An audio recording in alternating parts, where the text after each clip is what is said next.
Am I the a-hole for getting upset my boyfriend wouldn't take me to the ER? My boyfriend, male 20 and I, female 21, live together at my parents'. I have been having some pretty bad UTI symptoms.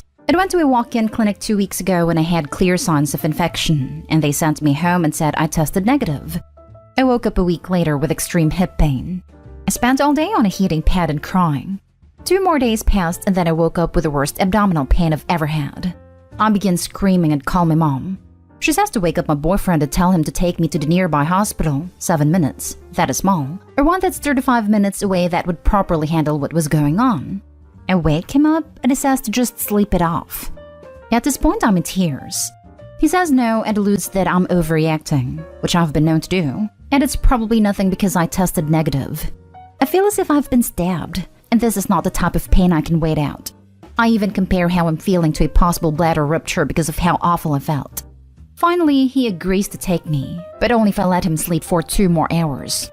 I understand that if it was some ungodly time, but it was currently 11:30 a.m. and I went to bed at 3 a.m. after playing video games. I explained that I can't wait that long and have no one else home to drive me. He turns over and lays back down. An hour goes by of the worst pain of my life, and I decide I will just try to suck it up and drive myself to the nearby ER. I woke him up one more time, and I explained that I cannot wait any longer and need to go now because something is wrong. He snaps and says give him 1 more hour, then lays back down. I storm off in my car and make it about 2 blocks before I realize I forgot my wallet, and I was in no state to drive as I was literally in so much pain I couldn't focus. I come home and lay down in bed beside him as I scream out in pain. He says that I know it takes time for him to wake up, and I have no right to get mad.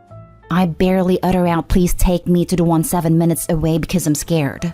I remind him that I've driven 2 hours at 3 a.m. and no sleep just to pick him up from the hospital, and spent the whole summer helping him recover from his injury, including bathing and wiping him because he needed me. He argues some more, then finally at 2:30 p.m. takes me to the hospital 7 minutes away. It turns out that I had an advanced UTI and infection in my bladder and kidneys, as well as a kidney stone that was infected. I felt bad as I recalled my attitude that morning, but I was in a lot of pain. I do recall saying things like, fine, just don't help then, and you're being a prick, in rebuttal to his attitude. Am I the a-hole? Now for the top comments. Past the kidney stone, past the boyfriend. Not the a-hole. You need rid of all these. Screaming and crying in pain? A person that can ignore that is not the one for you. I take it cab etc. weren't an option. You can't rely on this guy, so you need to have alternatives. Nope. Super small town, so no Uber etc. He really was my only option at the time to get the care I needed, and he knew that. Babe, dump him to the curb, and I don't say that often. He is not a keeper. You will have to drive to give birth alone, raise kids alone. My hubby had those kinds of pains and it was his appendix. If I had waited, it would have ruptured. Just run for your life. Quite literally. Because if they had kid, OP must also raise the adult child too. Also, someone who's refusing to help you to go to ER is something you must stay away from. You were in pain and asked to go to the hospital. Why your partner didn't hop up like there was a fire under him is concerning. Sounds like you need a new boyfriend. One that actually cares about your well-being. Yep, this. First, not the a-hole. Then, red flags. This boy has shown you who he is, and how he doesn't value you or your health. Kick that dude to the curb. You not only can do better, you must do better. First of all, I hope this is a troll, because can such a bad boyfriend exist? Dump the whole man. At least that's what I would do. What kind of person could ignore their partner who is in this much pain? Also, you said you are known to overreact. Is this something you've actually noticed about yourself? Have people in your life told you that you tend to do that? Or was it just your boyfriend? Mostly boyfriend. After posting this, it's kinda starting to make sense why he keeps cheating and I can't get him to stop. Because it's starting to become clear he doesn't care. He's cheating too? If you stay in this relationship, you're the a-hole to yourself. Next story is titled, Am I the a-hole for exposing and embarrassing my brother's girlfriend? So I'll keep this as brief as I can. My brother started dating this lady, Jessica, in January. The 3 of us live in the same city, about 3 hours from me and my brother's parents/extended family. So until recently, I was the only member of his family Jessica had met. One of my brother's favorite things to eat is this sweet potato and red pepper soup I make. The relevant info here is that the soup features onions as an ingredient. Not enough that you'd eat it and go, oh wow, this sure tastes like onions. But enough that if you skipped them, it wouldn't taste right. I make this soup for him approximately once a week, and Jessica has come to love it as much as he does, without ever mentioning any issues after eating it. So the issue. My brother, Jessica, and I traveled to Brother Di's hometown for our grandmother's 90th birthday celebration this week. Our mom was catering it, specifically with traditional Indian foods, since that's where she and our grandmother are from. However, when we arrived and I offered to help mom with the prep work, I noticed she was making several additional dishes like chicken nuggets, chips and finger sandwiches, and was keeping them well separate from the rest of the food. I asked what that was about, and she casually said, I'm just making sure that Jessica can have something to eat with her allergies. I said I didn't know she had allergies, and Mom said, yes, she says she's severely allergic to onion, garlic, and coriander. If you're familiar with Indian cuisine at all, you get why it would be an issue for someone with these allergies. Except, Jessica eats my soup. All the time. It has onions, and it's never caused her a reaction.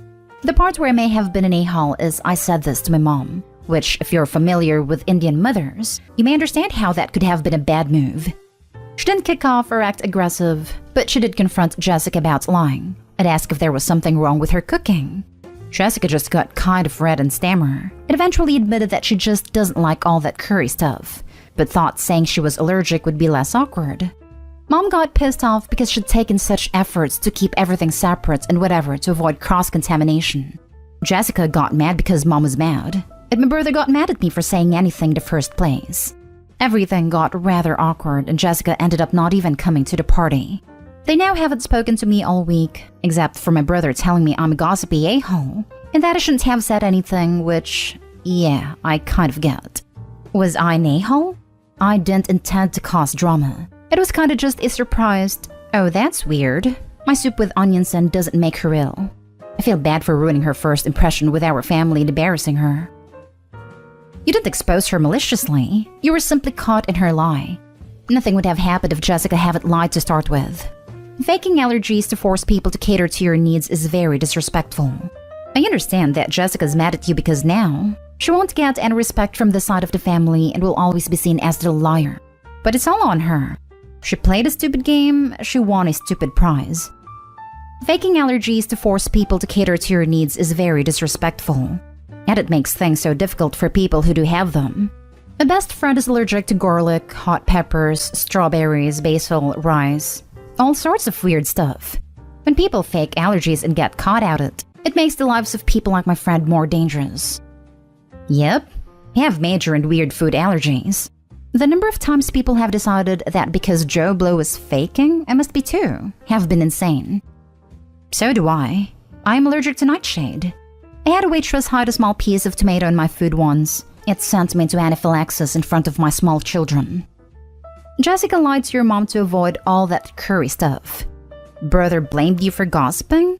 You answered your mom's honest conversation about how she was trying to do the right kind of cooking for Jessica. Your mom sounds great. Poor woman to have Jessica for a possible future daughter-in-law.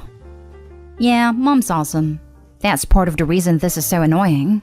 If Jessica just said, hey, I don't care for Indian food, Mom would still have made her something else. She just wouldn't have had to go to the effort of preparing separate sanitized work surfaces and what have you. She could have just wiped things down as normal between prep.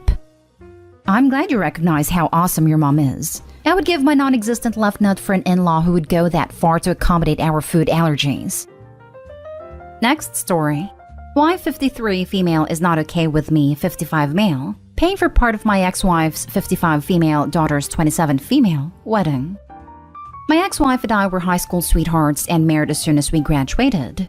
We stayed together for 5 years and had a daughter. We'll call her Kara. The relationship wasn't working, so we split, and my ex came out as a lesbian. My ex later had another daughter, Hannah, via honor, and I ended up becoming a father to Hannah. My ex didn't ask me to. We were on very friendly terms and already co-parenting Kara, so it came naturally. I met my now wife 3 years later, and she was very understanding of the situation and took the role of stepmother to both kids. We also have a son. Hannah's getting married next year, and my ex and her partner and I will all be paying for the wedding. We talked about this before including my wife, and everyone was fine with it. But now my wife tells me she doesn't like the idea of me paying for the wedding of a child who isn't really mine. She thinks that the money should go towards our son's education instead. I already saved some money for our son that should cover him for a couple of semesters. He can always work part-time or apply for financial aid as well. Still, my wife is upset and thinks I've taken care of her enough, and it's time to basically exit her life. I'm shocked because she seemed to absolutely adore Hannah, but I guess she never really considered her family. She made it known that she wouldn't care if it was Kara because she's my actual blood daughter. But I consider Hannah my daughter, and my ex's partner has also been a parent to Kara, including financially despite no relation, so it isn't one-sided. Edit. I'm putting in $1,200, and so is my ex and her partner. The money is coming from my separate account. Any other expenses will be covered by Hannah and her fiancé. They aren't having anything extravagant, and I have way more saved for my son. If him or Kara get married, I will put in for them too. Now for the comments. All of this over $1,200? I thought it was like $25,000 since you wanted you to use it for your son's education. Just give them money and move on. Using it for their son's education was really just a lame excuse. She just doesn't want her husband to pay anything because she isn't blood. Opie's wife sounds awful. Agreed. He sounds like a wonderful man being there for his kids, and a wife sounds bitter and hateful. Blood makes you related. Loyalty makes you family. Hey Opie, it's $1,200 and your daughter's big day. I'd say pay for it out of your personal account. I'm so glad for the sanity check, because the comment section looked very different an hour ago, and I wondered if I was legit going crazy. He had an established relationship with Hannah before he met his wife. She knew he parented her and considered her his. She agreed to marry him knowing this. She co-parented Hannah. Here's the deal. Hannah is your daughter. Blood doesn't mean much. Being present and involved does. This was established before you were even married. Therefore, helping with her wedding is not only acceptable, but absolutely appropriate as you are her father. I adopted my daughter and have 2 boys of my own, and I love her as much as my boys. Well, probably more because daughters always hold a special place in a father's heart. I think you need to have a candid talk with your wife about this, and how important it is for you. Now for the last story. I feel like my female friends are hitting on my boyfriend, and I don't know how to address it. My boyfriend, 31 male, and I, 24 female, live together, and for the last 7 months have also worked in the same place of employment. We don't work closely, but other employees are aware we are dating because we arrive and leave together, and typically take lunch breaks together. For background information, I am very introverted. I find it incredibly difficult to make friends. I haven't had any friends for a few years now, especially with COVID. Recently, 2 girls with whom I frequently work with started chatting with me from time to time. I don't know their ages, but I think they're closer to my boyfriend's age than mine. They asked the other day if I wanted to hang out with them, and I was so excited. They suggested a movie night, and I offered to host but explained that my boyfriend would be home. They said this was fine, and we set a time and date. They are currently still over, and we're watching a movie. I bought wine and made a few baked goods and also bought some chips. I just wanted to have a good time. When they arrived, they were friendly, but when my boyfriend came to watch the movie with us, they started to ignore me. The girl beside me sneezed and accidentally spilled her wine in my lap. She apologized, but it did feel intentional. I laughed it off and went to get changed. When I came back, both girls had moved to the same couch as my boyfriend. One was whispering something to him and the other was touching his arm, acting afraid. We were watching a scary movie. My boyfriend looked mildly uncomfortable and was sitting forward in his seat. When they saw me return, the girl stopped and kept watching the movie, but didn't move. I sat on the couch I was on initially, and my boyfriend moved to sit with me. Both girls followed and sat beside him. Nothing more really happened. The movie's almost over, but they've asked to sleep over. They've both had wine, and I don't want to force them to leave if they're intoxicated, but everything that happened made me so uncomfortable. I thought they just wanted to be my friends, but now I don't know. Am I being oversensitive? I don't even know anymore. No, you're not. That is super inappropriate. I would ask them to leave. It's 2021, they can call an Uber. I would talk to your boyfriend too. He clearly wasn't okay with it, but just to be on the same page. But in no way are you being sensitive. Honestly, I would have asked them to leave the second I saw that. Just the fact that they changed seats twice to be close to him? Super prick move. I wonder if them suddenly wanting to hang out with Opie coincided with them seeing her boyfriend for the first time. I wouldn't be shocked. I actually had the same thought after reading a few comments saying OP is basically crazy, that no one acts like this. I, for one, am not shocked women and men alike have no respect anymore, and a lot of young women take pride in getting a taken man. Yeah, I mean, it's a challenge. Any girl can get a single guy these days if they know what they're doing. A taken guy, however, is more of a challenge because they aren't just gonna throw themselves at you. My boyfriend looked mildly uncomfortable and was sitting forward in his seat. My boyfriend moved to sit with me. He is a proper fella. Good for him. I don't want to force them to leave. Time to put on your big girl pants. You did invite them to a sleepover. If you let them walk over you on this, they're just going to amp up their attempts at your boyfriend. You'd expect him to handle it where it's his friends behaving this way to you. Put your foot down. Then apologize to him, tell him you love him, and you won't put him in that position again. Trust me, that's going to make him love and respect you even more. You're definitely not being oversensitive whatsoever. I would be 100% uncomfortable myself, and the fact that your boyfriend was uncomfortable too shows that this isn't just nothing. I would personally speak to them and say that what they did made both of you feel uncomfortable, and that type of behavior cannot continue if they want their friendship with you to continue also. If they get upset and blame you in any way, take that as a response and don't entertain them anymore.